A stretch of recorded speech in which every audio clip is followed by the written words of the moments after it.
All 219 here, and I have an unboxing. Now, before you get all upset, yes, it is a Taurus. This gun's been sitting in layaway for quite some time. Usually I don't let guns go for more than a week or so in layaway. This one had to sit there for quite some time. We had a little unexpected things that went on, so we had to cover some funds in other aspects of life. But I finally got this thing out of layaway. So yes, it is a Taurus handgun, and we all know about Taurus and their quality control and all that jazz. Me, I've had good luck with Taurus handguns. I've had my PT-111 G2 for quite some time, for years now. It's got over 2,000 rounds in it. I've never upgraded anything in that gun. I shot it on the last couple of videos, and it works fine. I even shot it with 124 grain, and it works fine. But I do think Taurus has a little bit of a problem with quality control. But I put that to the fact that this is one of the largest manufacturer, if not the biggest manufacturer of firearms.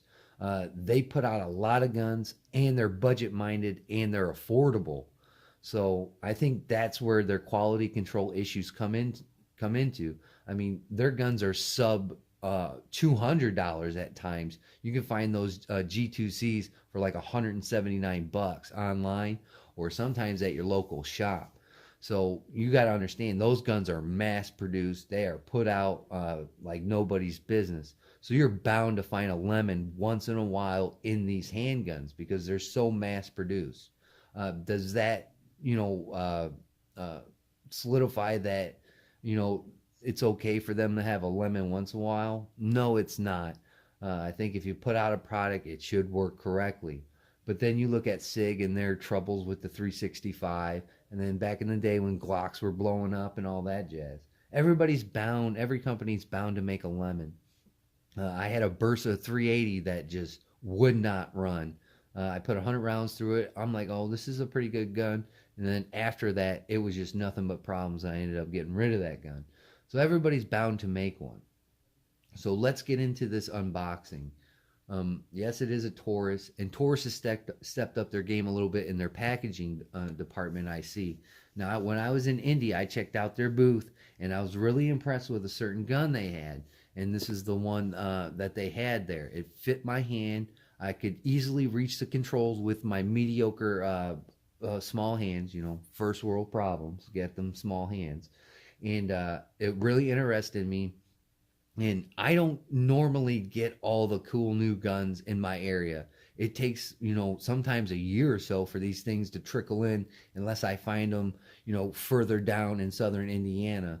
But usually they're a little bit high priced. Here, these guns came out and they were pretty much readily available once they came out. I just didn't have the cash, at that time to get them, but I finally got one. So let's look at this box. It is a hard case, which is good because you could probably take this case on vacation, or if you don't quite have a safe yet and you have youngins around, it does come with a little spot where you can put a lock.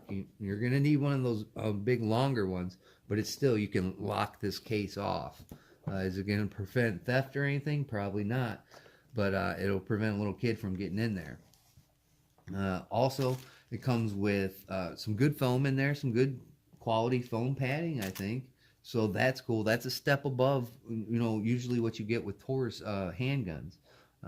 Comes with the normal chamber flag indicator, your worthless lock, your manual, and then they even stuck a loader in here. Now, with this loader, I was having trouble kind of using it. I'm not the smartest guy in the world, but I really know how to use a magazine loader.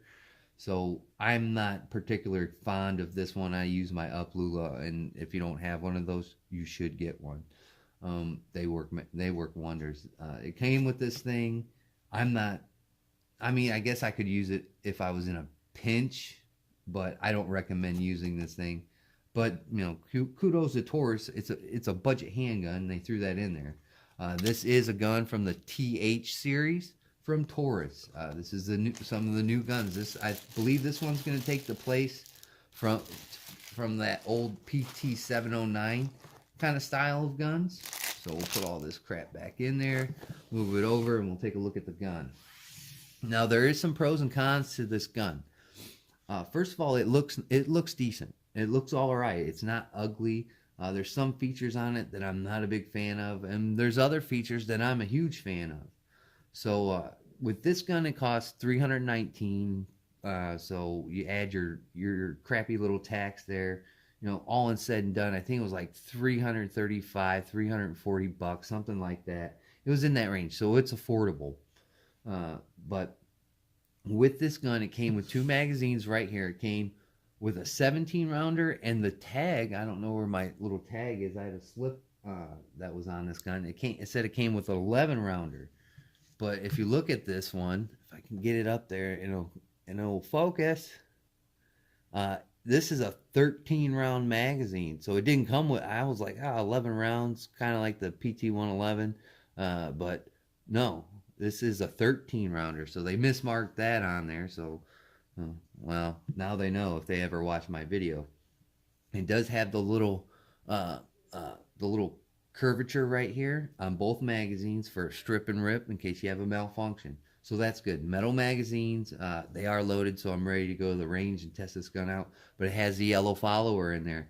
I like the different color followers because it helps me at the range know when the gun is empty. So that's pretty cool. Now, some of the cons with the magazine is the 17 rounder. Now, I have extensions on a couple of the firearms that I own on the magazines. Now, with Taurus, I mean, again, this is a budget gun, folks. This isn't, a $600-700 gun. This is way away from that price point. But they had this little sleeve on here, and I'm just not sold on this little sleeve because it moves. And I think in a strip and rip situation, if this thing gets in the way, gets caught, anything like that, reloading in a situation, this thing's moving around, it's just a distraction. I wish it would have been solid on there. My LC9, I got an extended 9-round magazine for that, and it's solid on the extension. Yeah, it sticks out there a little bit, but I'd rather have it stick out a little bit than move around when I'm trying to, manipulate the magazine. That's one of the cons that I don't like. Another thing that they did that I do like is they put that aggressive stippling on there. That's cool. They put it on the front of this little extension, on the side, and on the back. So kudos to them for sticking with this aggressive style of stippling on there. It's just like the PT-111 G2. So if you like that grip on that gun, then you'll like the grip on these TH series guns because it's almost basically the same feature to it. It's got that little rough stippling in the front, on the sides, and then on the back of the back strap.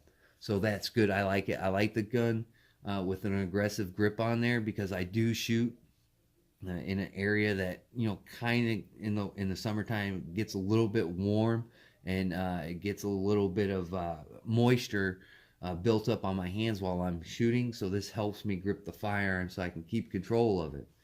So it comes with a 17 and a 13 round magazine. So if you're in California, guess what? It's not compliant, and it probably won't be on your shelves along with all those other poopy states over there on the East Coast.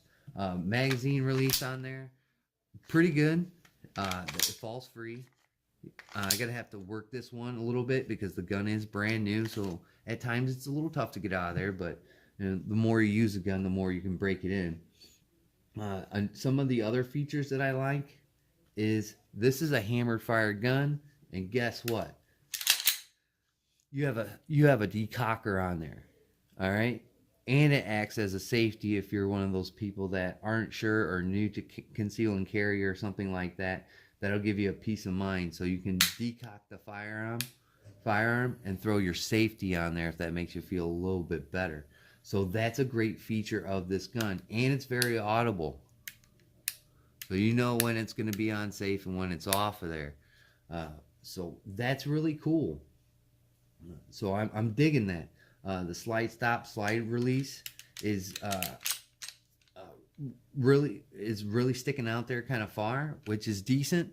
I don't mind that because On some firearms that I own, I have to change my grip angle here sometimes to manipulate slide locks, safeties, slide releases. This one, I don't have to break that grip.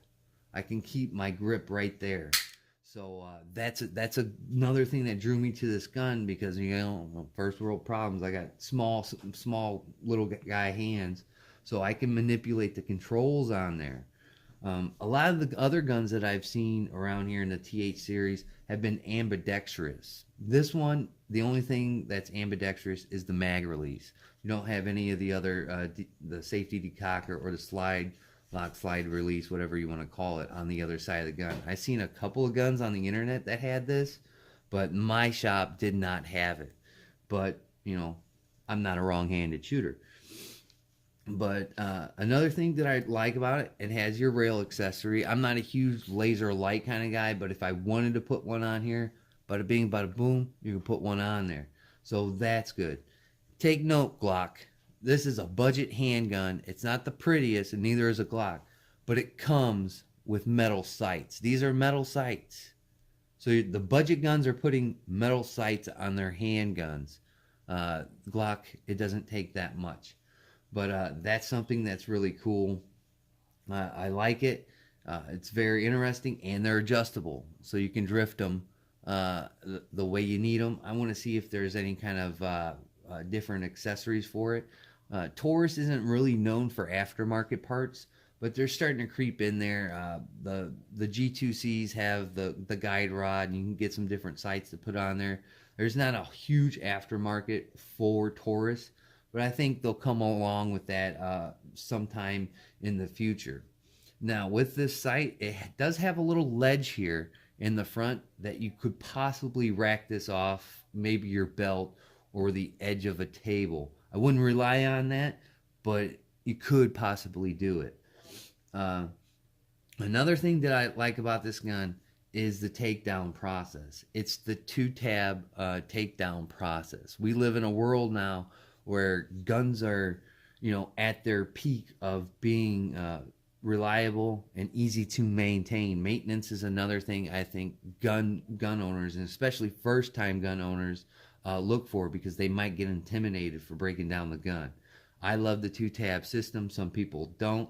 Other guns nowadays, you just, you know, yank the slide off and it comes off vertical now instead of sliding off the rails. We're living in the best time for firearms, I think. But again, the 2-tab system is something I can deal with. Notice a lot of the Rugers, the old and new ones, have the little pin thing, so you gotta shake that pin off. But if you lose that pin, then you're dead in the water and that gun's not gonna be functional. So Ruger, take note. So you got Glock to take a note, to put some decent sights on there and get away from those Palmers, and Ruger, get away from your pin system. I don't know if it's patented or whatnot, but Taurus uses it, Glock uses it, CZ uses it, everybody uses it but Ruger, which is upsetting. Anyways, so other than that, the gun fits my hand. It's chambered in 9mm, 9x19. I think it comes in a 40. I'm pretty sure it comes in a 40. I don't think they had any at the gun shop I was in, but it probably comes in a 40. I'm not a huge fan of 40. 40 is expensive in my area. I don't know how ammo prices are in your area, but 40, 45, 357 SIG, 44, all that is really off the charts at this time. Even 380s went back up again, sitting at $18, $19 for a box of 50. So it all depends in your area. This is a single double action gun. Again, you can decock it and then put your safety on, which is cool. We'll check out the trigger pull. I've noticed a lot with single double action guns, man. The double action pulls on there are horrendous. My P64, even though that's an old gun, and then you have to get the Wolf spring kit to get in there. It's just a horrendous pull. So we'll check this out real quick and see how it is. So double action. Oh man, look how long that is. Oh, there's the wall. There's the break. Now let's check out the reset. Oh, short reset right there. And here we go again. Now the single action,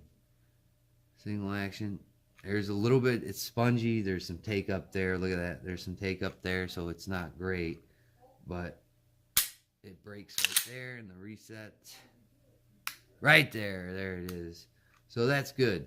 So I like short resets on gun because it's quicker for follow-up shots. So again, the trigger's all right. It's not the greatest, I'm going to tell you right now, but again, this is a budget gun, man. This is a sub $400 gun. You probably find them for even cheaper if you look hard enough. Probably down in probably the high 200s. But this is the compact version.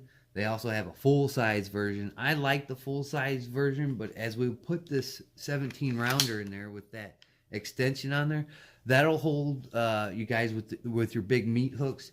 That'll give you a good grip on it. I don't quite need it. If you look, my hand doesn't fill that gap. You see all that space under there. So that's another thing that I kind of don't like about that magazine, but it's all right. I'll just use that 13 rounder and this as my backup, 17 rounder, because it fits my hand a little bit better. I still get three fingers on there. My pinky doesn't fall off because of the little extension. I like that the little grip and rip right there. That's pretty cool. So Taurus is making some decent guns. Yes, you're bound to get a lemon once in a while, but I think they're cool guns. I have a bunch of Taurus pistols, and they've been reliable for the most part. We'll see how this little guy does. Probably go and shoot it today, test it out. I did get some hollow points too for it. I believe these are Hornady Critical Defense 115 grain projectile. So we'll see how they work and if they function and they feed in the firearm.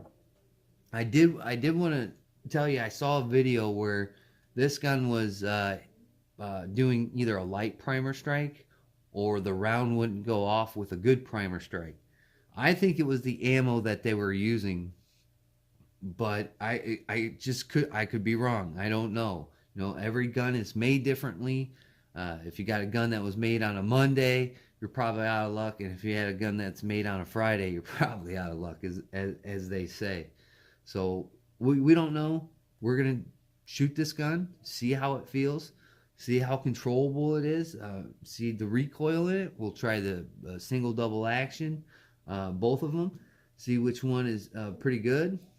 Again, the trigger's not the greatest, but maybe one day somebody will make a trigger upgrade for it. You never know. So that's my unboxing of the TH9C. This is the compact version in gray and black. And I want to say there was different colors there if I haven't said this already. And they didn't charge you again. Taurus did not charge you again, or the gun shop that I picked this gun up at did not charge me an extra 30, 40 bucks for a poopy brown colored gun or a black gun or a gray gun. They didn't charge me any kind of extra money. All the guns that were in the TH series that this gun shop had were $319 bucks, and then your tax.